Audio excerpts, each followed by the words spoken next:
3 पग भूमि का दान मांगा।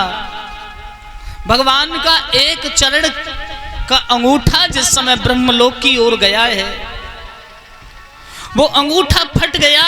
जिस अंगूठे से रक्त निकल रहा है, भगवान ब्रह्मा जी ने उस चरण के अंगूठे को धो करके उस प्रभु के चरण रक्त को अपने कमंडल में लिया।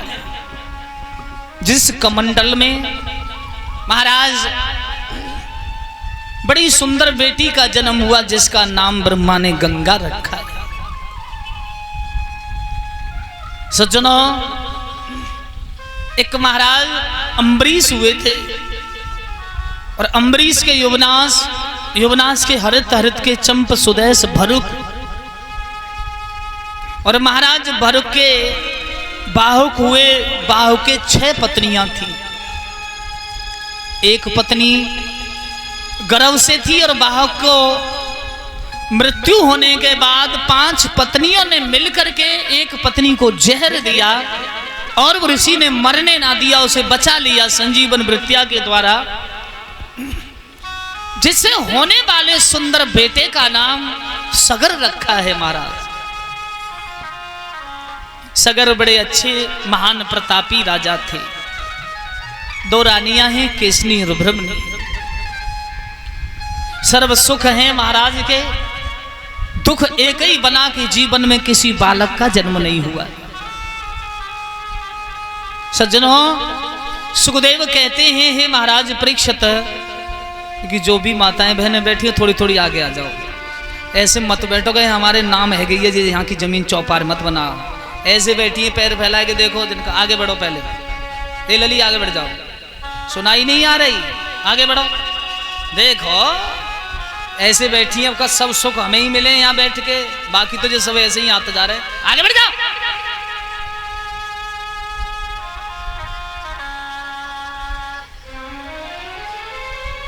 देखो देखो वहां की वही है, फिर आगे बढ़ो। पीछे बहुत परेशान, आगे बढ़ो और बढ़ा आगे।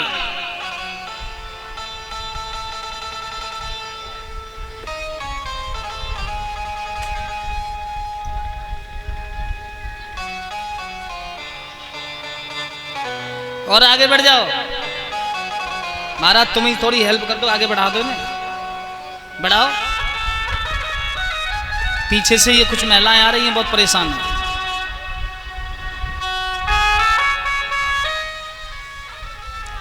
अभी सुना नहीं है तुमने? देखो कथा कीर्तन सत्संग में क्या होता है कि कथा कीर्तन सत्संग में तन मन धन का अभिमान न हो।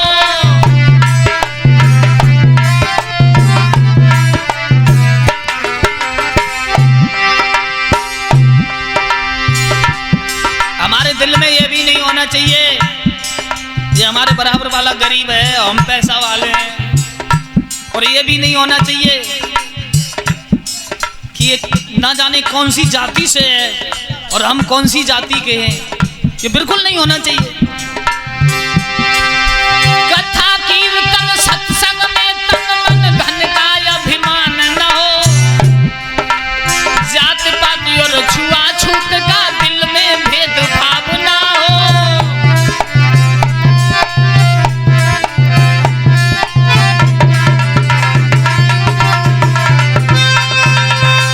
इसलिए अपने आगे वाले को, पड़ोसी को, इधर बैठने वाले को, इधर बैठने वाले को हमें इतने स्नेह, इतने प्रेम से बिठाना चाहिए कि वो हमारे पास बैठ करके बिल्कुल खुश रहे। और महिलाओं में क्या होता है मालूम है? ऊपर पीछे हट जा, इधर हट जा, इधर हट जा। जब तक खूब पाँव ना फैल जाए तब तक ना बैठे महाराज। और कोई बेचारी थोड़ी कमजोर बरकी आके बैठी ना गई तो ललीवा बैठन ना दे। देखो महाराज, ये हमारे अंदर ईर्ष्या भाव, द्वेष भाव बिल्कुल नहीं होना चाहिए। तब तक हम इस ईर्ष्या द्वेष भाव से निवृत्त नहीं होंगे, तब तक हम भगवान की प्राप्ति क्या कर सकते हैं महाराज। मुझे एक बात याद आ गई, जो मनुष्य मनुष्य से प्रेम नहीं कर सकता वो परमात्मा से क्या प्रेम कर लेगा महाराज।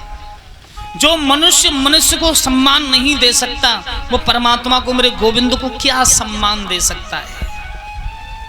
हमारे आपके अंदर जो जीवात्मा है, हमारे आपके अंदर जो आत्मा है, वही तो परमात्मा का अंश रूप है।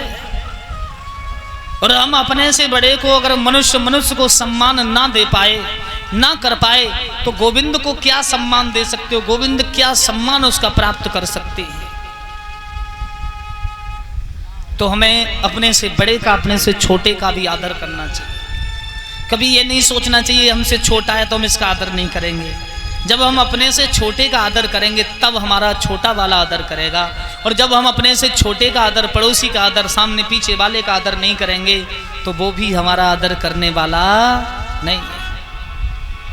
महाराज, दो मित्रगण हो, आपस में रास्ते में निकले जा रहे हो, सामने से दोनों में से एक का पिता आ रहा है और एक ने उनसे कहा राम राम जी।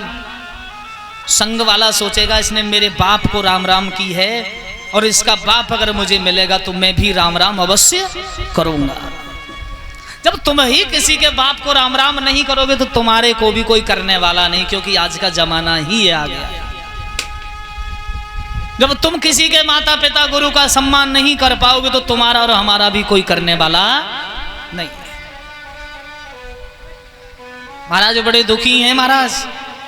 और ऋषि ने कहा कोई बात नहीं, एक सुंदर यज्ञ की रचना करेंगे। बड़ी सुंदर भावात्मक यज्ञ की रचना की गई है।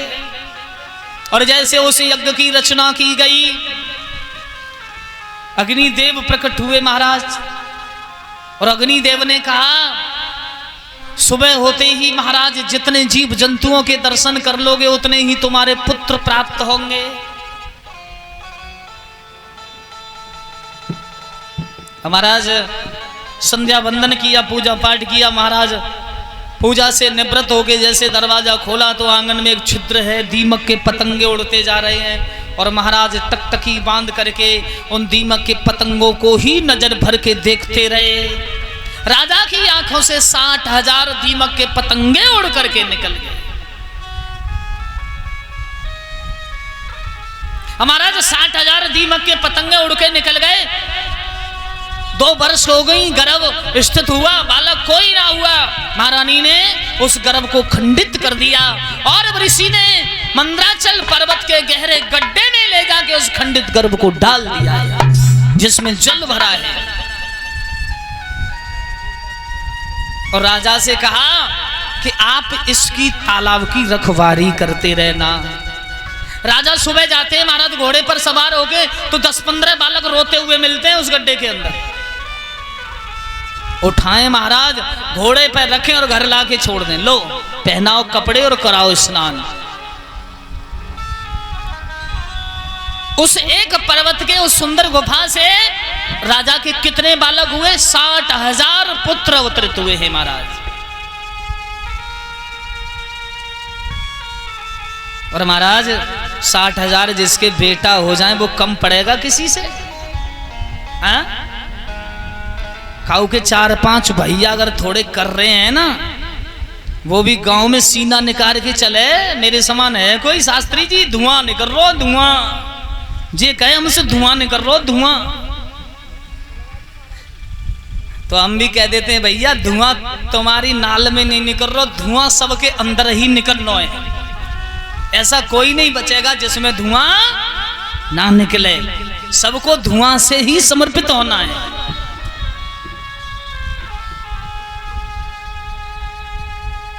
कुछ कुछ कहते हैं हमारा बड़ो परिवार है, हमारे सामने कोई नहीं रुकता।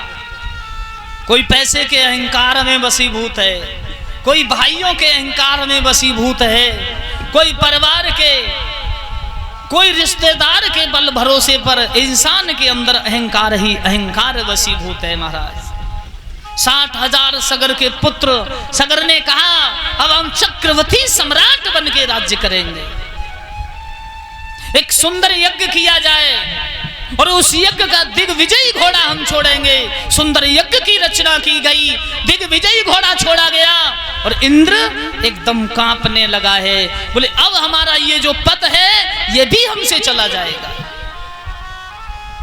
सज्जनों, सुखदेव कहते हैं हे महाराज परीक्षित, इंद्र जब हिल गया तो इंद्र ने उस घोड़े को पकड़ा और कपिल मुनि महाराज की कुटिया में बांध दिया है। कौन से कपिल महाराज? वही अनसुईया के भैया, देवहूति के पुत्र, करदम्म के पुत्र, जो छाया से पैदा हुए थे। महाराज राजा के 60,000 पुत्र उस घोड़े को ढूंढने लगे, जमीन खोदने लगे, पृथ्वी को हिला के रख दिया उन 60,000 बेटाओं ने। सज्जनों, उस घोड़ा के जो पग चिन्ह थे, कुछ चिन्ह कपिल मुनि की कुटिया की ओर जा रहे थे। जब देखा कि ये पग चिन्ह कपिल की कुटिया की ओर चले गए, तो कपिल मुनि की कुटिया में घोड़ा बंधा था। कपिल मुनि महाराज भजन कर रहे थे भगवान का, उन्हें यह भी नहीं पता कि मेरी कुटिया में घोड़ा किसने बांधा है। सज्जनों, महात्मा सुखदेव कहते हैं, हे राजन परीक्षित, राजा सगर के 60,000 पुत्र अपशब्द गालियां देने लगे। अपमान की भी सीमा होती है महाराज। इंसान अपमान वहां तक सहन करता है जहां तक उसके सहने की क्षमता है, और जब सहने की क्षमता नहीं रहती तो वो अपमान ना सह करके अपने से बाहर होकर के कुछ अलग ही कर बैठता है। एक एक पुत्र 100-100 गाली दे गया, और जब एक एक पुत्र 100-100 गाली दे गया महाराज, राजा ने कहा, वाह, हमारे पुत्र बड़े बलवान हैं। और जैसे 100-100 गाली सुनी महाराज,